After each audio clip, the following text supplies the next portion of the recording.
Good evening. Welcome to Season 2 of Beards Without Borders.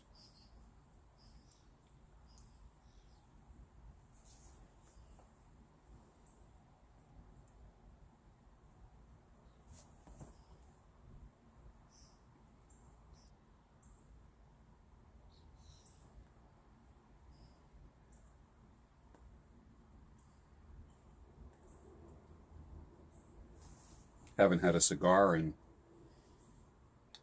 probably a couple months. It's nice.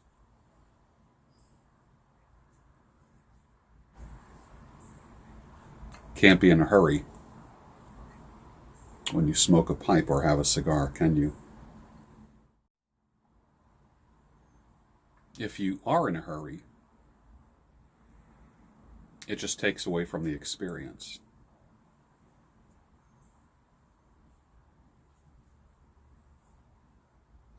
If it burns too hot, it distorts the aroma.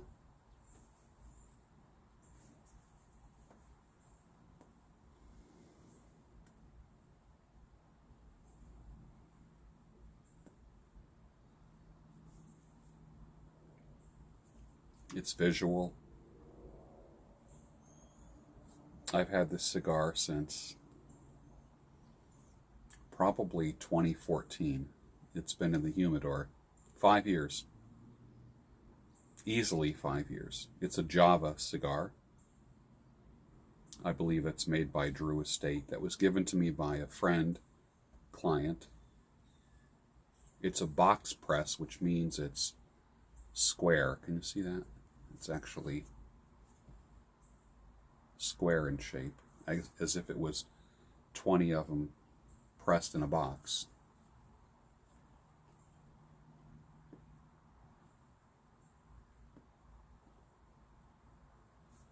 Maduro wrapper, dark, nice aroma. Puff on it maybe a couple times a minute to keep it going. Not unlike a pipe, except with a pipe, I sip on the pipe.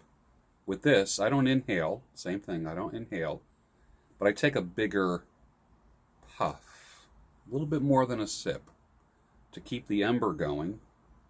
I don't tap the ash. Tap that ash.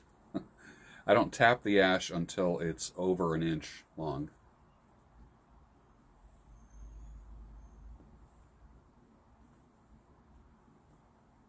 I can feel the heat of that ember on my hands, and I don't want to. If you feel the heat, you're puffing too much. Sunday night, the day before Memorial Day. Spent the day alone, the weekend alone. It's been nice. The house is empty. Quiet. No TV. No radio. A couple YouTube shows.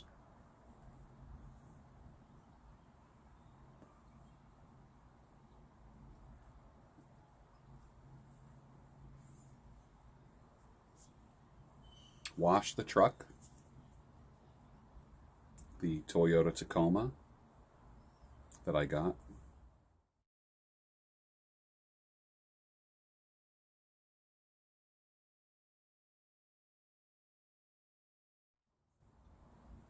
I never had a small truck before. I like this a lot. It rides very comfortable. It rides like a car. It is the extended cab, which Toyota calls the access cab.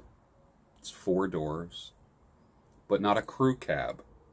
The 2 back doors are like suicide doors. 6-foot bed. Sits about 3 inches higher than a car. It's not lifted. Doesn't have gnarly tires on it. It's smooth. You're not getting that knobby tire ride on the road. I haven't had a truck in about 8 years. Prior to that, I had a Ford F-150, And I'm of the firm belief that every household needs a truck or a utility vehicle, rather than shoving stuff into a car or into a trunk and then trying to tie it down. It's just nice to put things in the back of the truck when you want to move things or you're purchasing something.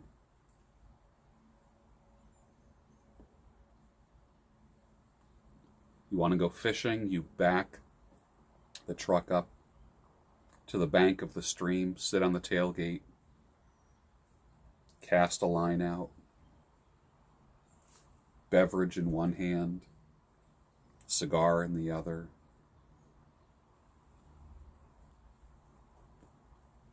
Check the pole every now and then to see what you have. Keep an eye on the bobber. It's relaxing. The cigar keeps the bugs away.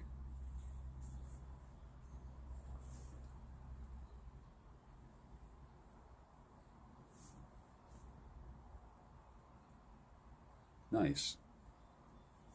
Aged. Minimum 5 years. It's very nice. Sugary, sweet almost.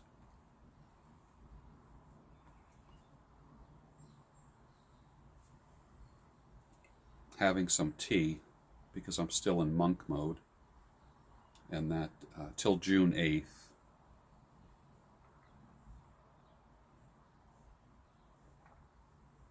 And I got these very large ice cube trays. They're 2 by 2 by 2.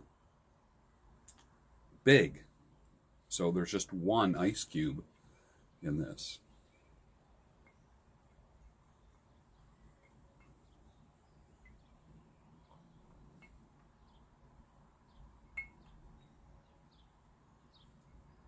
It's nice. Monk mode has been very good for me. I've had some pipes, first cigar in many, many months.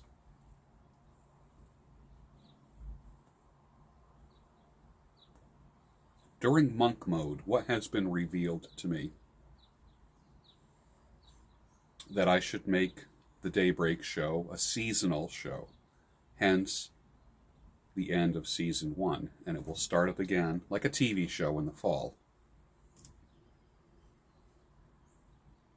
And during the summer, I'm going to be beefing up my interviews with everybody that I have interviewed on other platforms, but I'll be interviewing people on my platform now,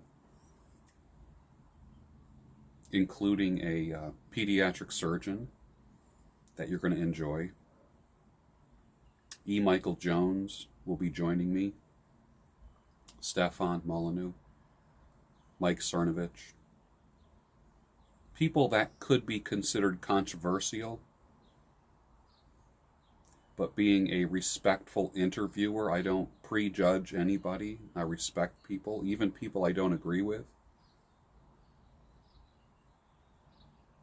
Are you like that? Do you give people the time of day that you don't disagree with? Or do you shut people out? Are you trapped in binary thinking, this way or this way? Dangerous. And it's happening more and more in the world, not just the United States.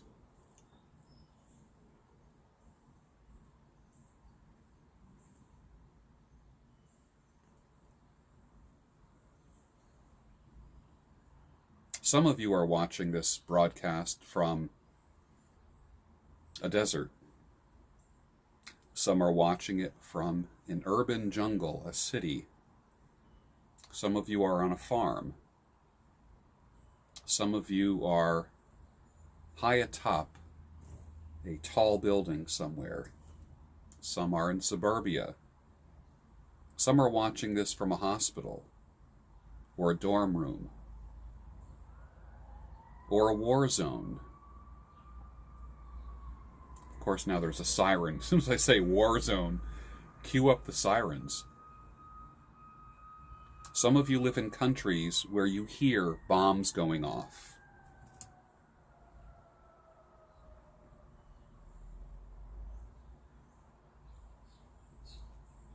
You're all ages, aren't you?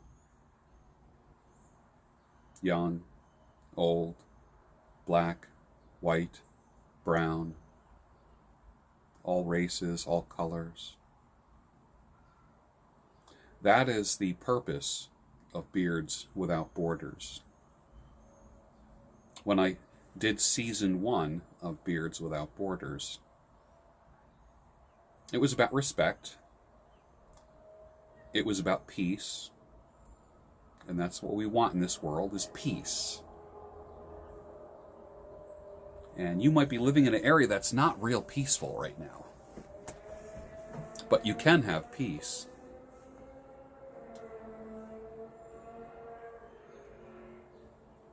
You know where peace comes from? Right in here. Right here.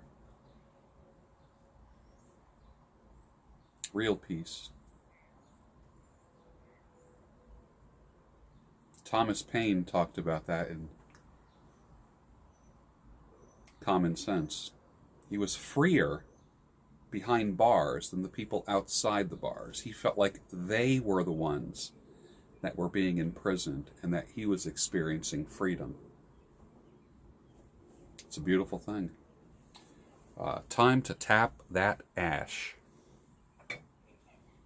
It's about an inch, and then I just give it a little flick like this.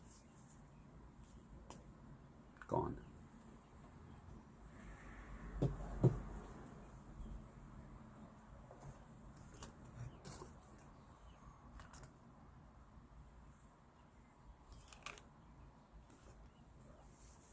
Some of you folks that have been with me for a while, you remember this show from way back. And I talked about peace. And that was the most important thing in the world. Even back then, and even now, peace. And I would say, peace be with you. And I'm old school, in the sense that I believe the proper response to peace be with you is, and also with you. That shows you how far back I go.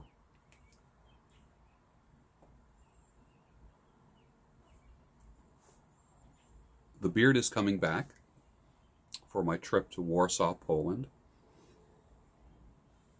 I'm not going to trim it. I already did the line underneath. If you're growing a beard, let it go for a couple months. I haven't shaved since I came back from Orlando. And this is what you need to do. Identify your Adam's apple. And the line is 2 fingers above the Adam's apple, straight across. Don't follow the jawline up. Just go straight across. Or even a very slight arc. I'll give you the side view. It makes for a very full, substantial, strong beard. After you grow it out for a few months, you will bring the sides in, depending on the kind of beard that you want. You're going to bring the sides in tighter, or you can let me do it if you come to my shop. But you grow the greater goatee area much longer. So if you take your hand like this and just go like this, the area that my hand is covering is the area that you grow long. Right here. So all of this, what I call the greater goatee area.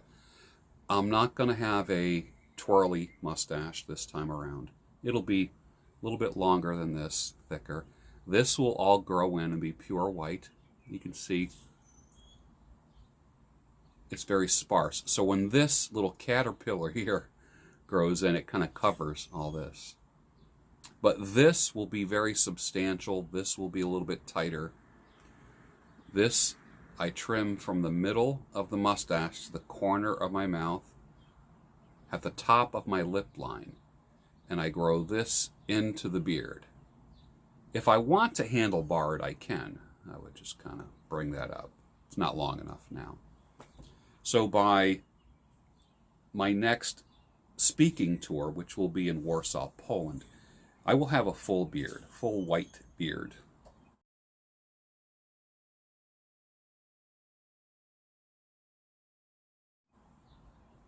I like changing my look, as you know. To me, the 11th commandment is, thou shalt not be boring. And I don't like to be boring. I like to change my look. As I've said in the past, I'm a changeaholic. For the last speaking tour, I had a goatee.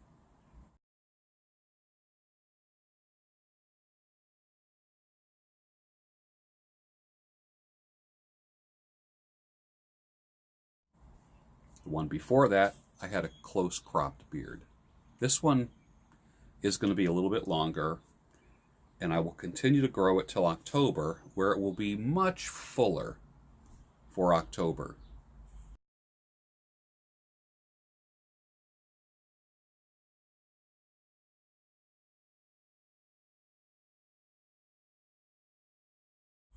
The October speaking tour.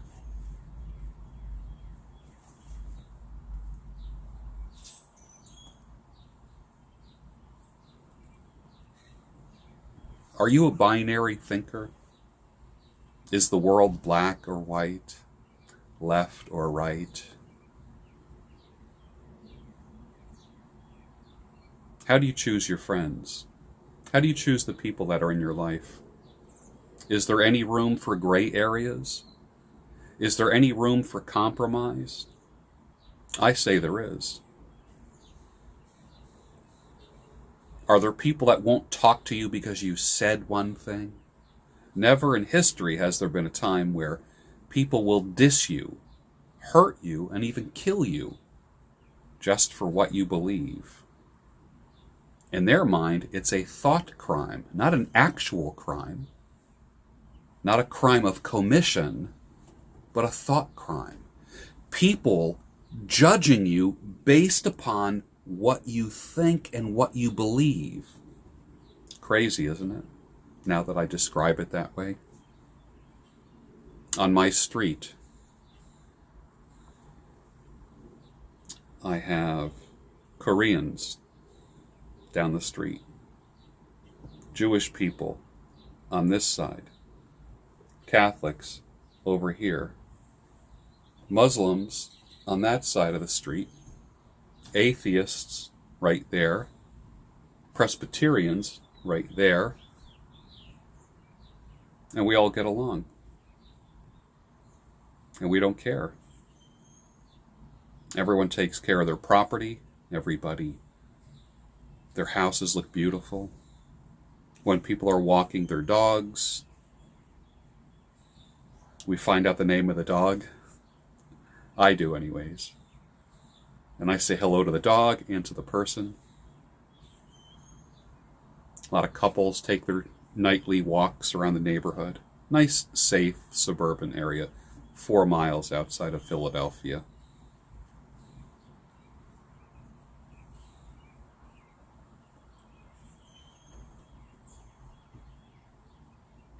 There were 3 or 4 little Muslim girls, complete in their full Muslim religious garb, covered up with their head was covered.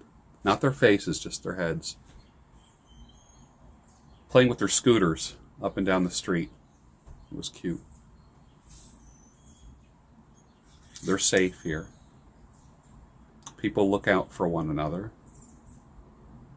Because there are no borders where I live, and I won't let there be any borders. Some people are actually surprised that someone would say hello because of how they may be treated somewhere else.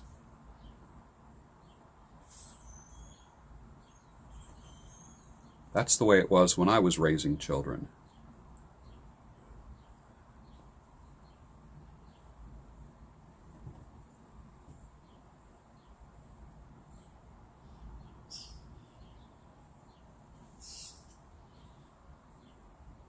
Season 1, Episode 1, Beards Without Borders, with a cigar. I'm not sure what the frequency will be. Maybe it'll be once a week through the summer, along with other shows. Daybreak show starts up again in the fall.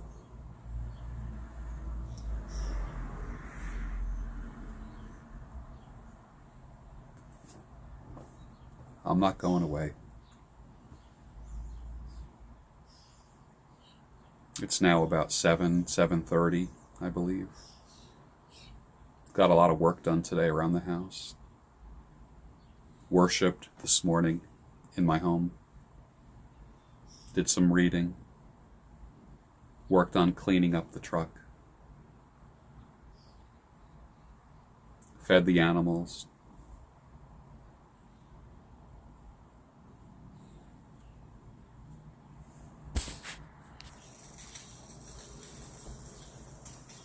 It's nice.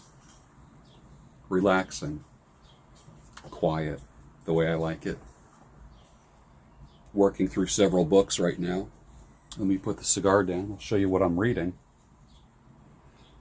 For about the 4th or 5th time, I'm going through 48 Laws of Power. It's a worthwhile read. I'll put a link for it down below. What else? I have a reading list like nobody else. I have books on my nightstand and books out here in the Van Gogh room. Gendernomics by Carl from Black Label Logic. You know him. The Rational Male, Preventive Medicine. I've never read this. I'm going through that this summer. Becoming a Barbarian by Jack Donovan. The Way of Men by Jack Donovan. I'll be interviewing Jack Donovan. Before I interview people, I like to read their books so I can ask intelligent questions. A More Complete Beast by Jack Donovan. So I'm reading his work. Looking forward to it. The Feminist Lie, It Was Never About Equality. And this is by Bob Lewis. What else? As if that's not enough, right? I have a few more, but I'll be plowing through these during my quiet time. Building my mind, my vocabulary, my mental pictures, finishing editing videos and books, starting a new series, which is going to be revealed next week, a new series, in addition to the Daybreak show.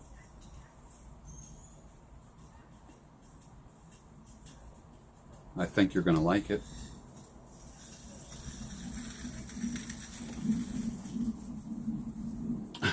There's the little girls on the scooters.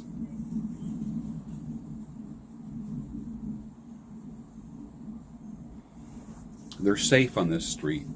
People are safe. They look out for one another.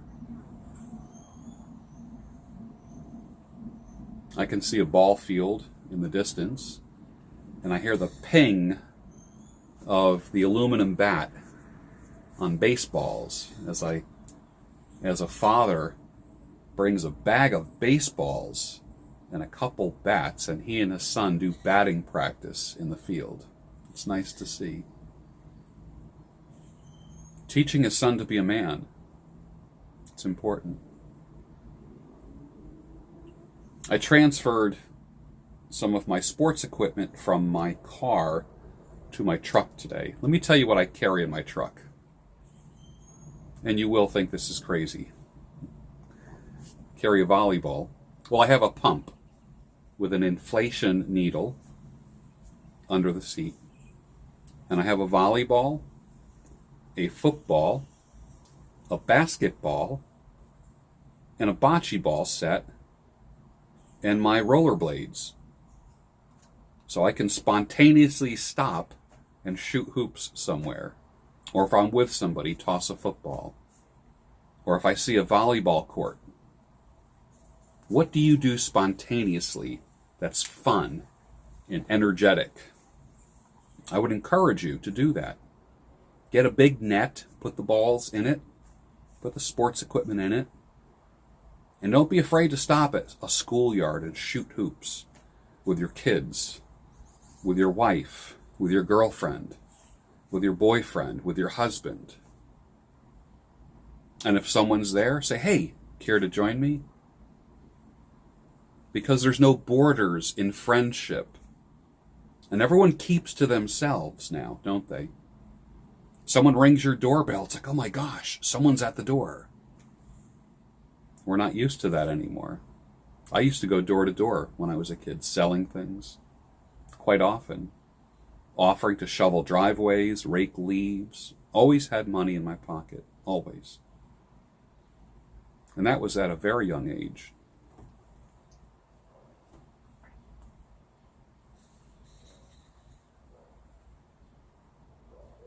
There's no reason to be broke anymore. Opportunity exists everywhere. Everywhere. Took an Uber ride yesterday. It was about a 20-mile ride. I think it cost $28. Interesting gentleman, very clean car. Left him a tip. Had a little chat with him. He said to me, you have a wonderful weekend, sir. I said, thank you. You as well. I said, what is your name? He said, Victor. I reached out my hand and I shook Victor's hand.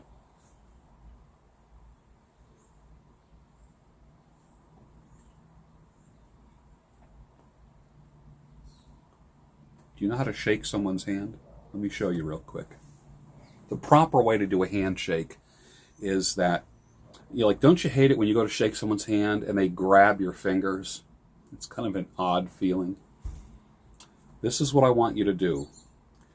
Always aim down when you go to shake someone's hand and leave your thumb up and leave the soft part of your flesh open. So when you meet their hand, this part here touches this part on their hand. And it's a strong, firm, not crushing, not painful handshake. Firm. Handshakes are important. Handshakes used to signify a deal, a covenant, an agreement that is unbreakable. Seal the deal with a handshake. Get right in there. Flesh touching flesh. And shake the hand, not just clasp and do this. Shake their hand. Let them know that they got their hand shook. A handshake is an experience, not a platitude, not something from the past. I shake hands with a lot of my friends. How are you? Shake their hand. Get in there a little bro hug, kind of like a half hug kind of thing. It's a sign of friendly affection. It's healing for some. In my family, we kiss each other. Even the men kiss each other. Do you do that in your family? When we see each other, we hug and then kiss. And that's the way we do it. Every family's different. Some families do full hugs, some do half hugs. We do a nice tight hug and a kiss. And that distinguishes us, our relationships, from every other relationship. Family's important. Pardon me. I was talking too much.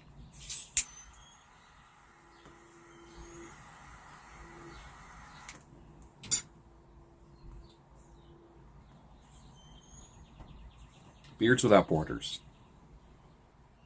Season 2, Episode 1.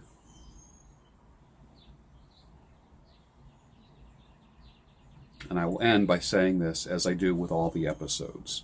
Peace be with you in your responses, and also with you. I'll see you next time.